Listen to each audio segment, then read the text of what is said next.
Hi hello எல்லோருக்கும் வணக்கம். Welcome to our channel. இன்றைக்கி நம்ம சைவ இறால் தொக்கு எப்படி செய்கிறதுன்னு பார்க்க போகிறோம். இந்த புரட்டாசி மாதம் நான்வெஜ் சாப்பிடாதவங்களுக்கு இந்த மாதிரி ஒரு தடவை செஞ்சு கொடுத்து பாருங்கள். ரொம்பவே விரும்பி சாப்பிடுவாங்க. வாங்க எப்படி செய்கிறதுன்னு பார்க்கலாம்.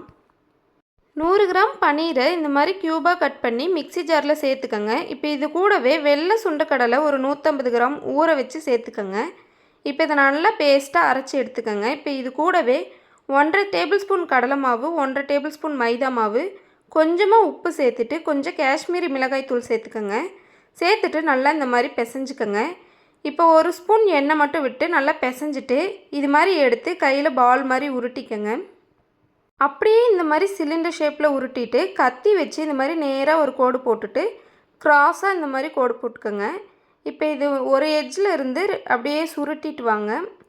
அவ்வளோதாங்க, சைவ இறால் ரெடி ஆயிடுச்சு. இதே மாதிரி எல்லாமாவே ரெடி பண்ணி எடுத்துக்கோங்க.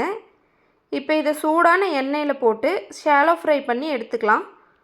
இது சீக்கிரமாகவே வெந்துடும். மீடியம் ஃப்ளேம்லேயே வச்சு 2 பக்கமும் நல்லா பொரித்து எடுத்துக்கோங்க. இதே மாதிரி எல்லாத்தையுமே பொரித்து தனியாக எடுத்து வச்சுக்கோங்க. இப்போ அதே எண்ணெயில் பொடியாக கட் பண்ண 3 பெரிய வெங்காயத்தை போட்டு நல்லா வதக்கிக்கோங்க. வெங்காயம் நல்லா வதங்கினதுக்கப்புறமா கொஞ்சமாக இஞ்சி பூண்டு 2ஐயும் தட்டி சேர்த்துக்கோங்க.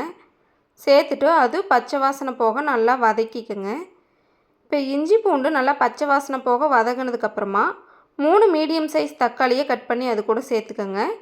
இப்போ இதுக்கு தேவையான அளவு உப்பு சேர்த்துட்டு நல்லா வதக்கிக்கோங்க. தக்காளி நல்லா மசிஞ்சு வெந்து வந்ததுக்கப்புறமா 1/4 டீஸ்பூன் மஞ்சத்தூள், குழம்பு மிளகாய்த்தூள் 2 டேபிள் ஸ்பூன் சேர்த்துக்கோங்க. 1 டீஸ்பூன் காஷ்மீரி மிளகாய்த்தூள், 1 டீஸ்பூன் மிளகுத்தூள், கொஞ்சமாக கரம் மசாலா சேர்த்துட்டு நல்லா மிக்ஸ் பண்ணிவிட்டு 1 டம்ளர் தண்ணி சேர்த்துக்கோங்க.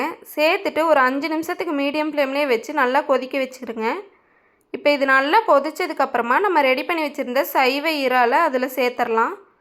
சேர்த்துட்டு நல்லா மிக்ஸ் பண்ணிவிட்டு மீடியம் ஃப்ளேம்லேயே வச்சு ஒரு 3 நிமிஷத்துக்கு நல்லா கொதிக்க வச்சுட்டுங்க.